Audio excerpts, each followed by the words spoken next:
नमस्कार मंडळी, श्री स्वामी समर्थ।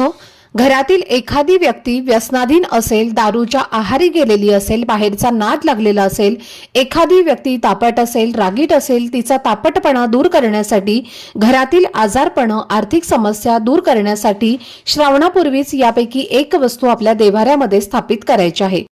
त्यापैकी एक महत्त्वाची वस्तू म्हणजे पहा, ती महादेवांना अतिशय प्रिय आहे।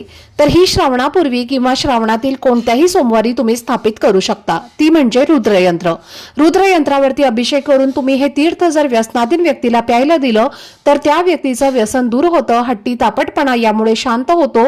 तसेच पाऱ्याचं शिवलिंग घरात स्थापित केल्यामुळे घरातील आजारपण, नकारात्मकता दूर होते।